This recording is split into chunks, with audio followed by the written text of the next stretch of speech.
Bonjour, ici Mathieu Vénis du site internet penser-et-agir.fr, le site dédié au développement personnel par l'action. Et nous sommes aujourd'hui dans l'épisode 1 du défi de la série Agir au quotidien. Aujourd'hui, on va parler de quelque chose de très simple, mais on n'y pense pas souvent. Je vais vous expliquer comment est-ce qu'on va vérifier que vous vivez votre vie pour vous et pas le contraire. Alors ça peut paraître un petit peu bizarre comme ça, mais ça ne s'apprend pas à l'école. En fait, on n'apprend pas à se poser la question de savoir est-ce que je fais ce que j'ai envie de faire.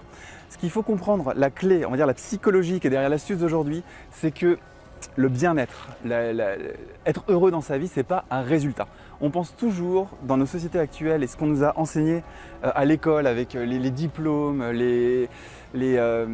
comment dire, avoir un appartement, être propriétaire, avoir une voiture, toute cette société qui est un peu matérialiste, on a tendance à assimiler le bien-être à un résultat futur. C'est-à-dire qu'on se dit je serai heureux quand j'aurai acquis tel statut social ou tel, comment dire, ou quand j'aurai acquis tel objet, telle voiture.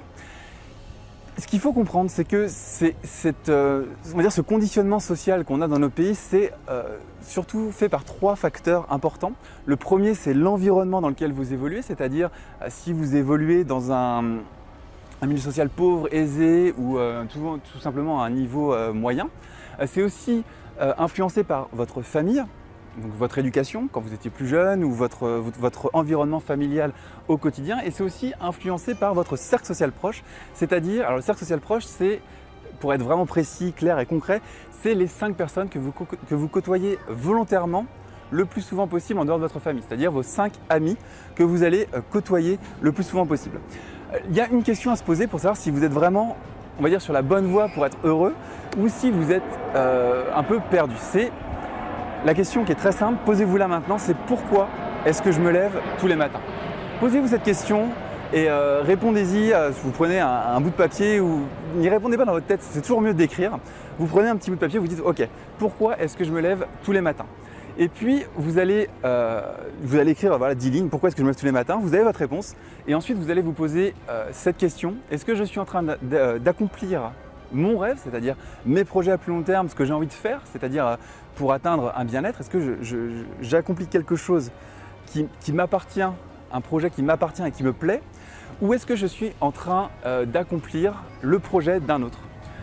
Posez-vous simplement cette question, répondez-y avec vos mots, interprétez cette question à votre manière, je n'ai pas besoin de vous expliquer quoi que ce soit là-dedans, juste posez-vous cette question, pourquoi est-ce que je me lève tous les matins?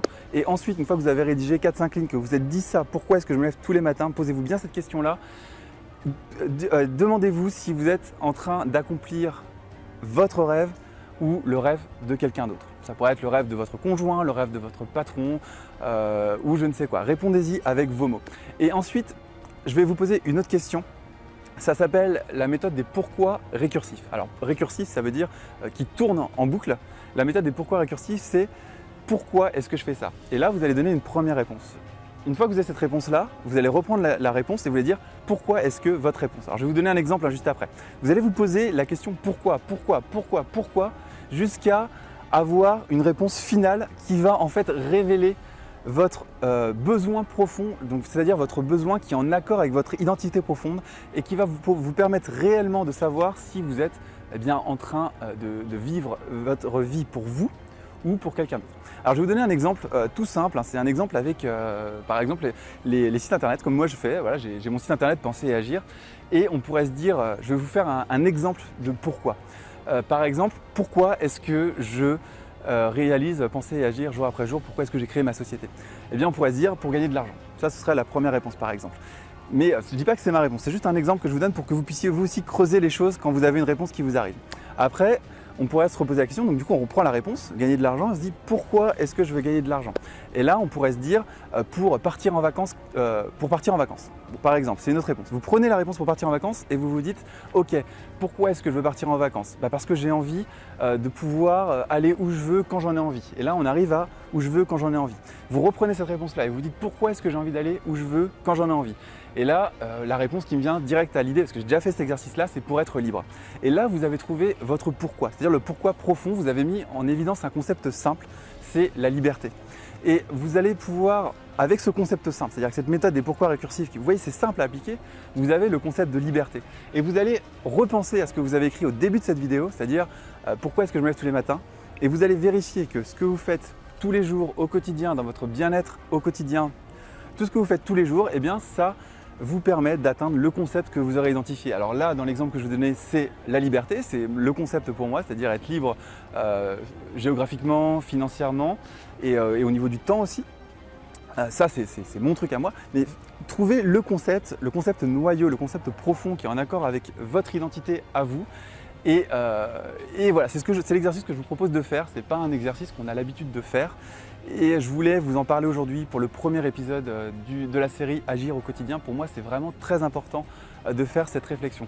Voilà, si vous avez aimé cette vidéo qui est vraiment importante, eh bien partagez-la sur les réseaux sociaux, sur YouTube, sur Facebook, sur Twitter, sur vos réseaux sociaux préférés. Et si vous voulez travailler plus avec moi, aller plus loin avec moi, eh bien vous avez un bouton qui s'affiche en ce moment sur cette vidéo pour rejoindre la formation express de Penser Agir. C'est une formation qui dure 11 jours, qui est 100% gratuite et auquel vous allez recevoir des conseils un petit peu plus approfondis que ceux que je distribue sur YouTube. Voilà, je vous dis à demain pour un nouvel épisode. Salut!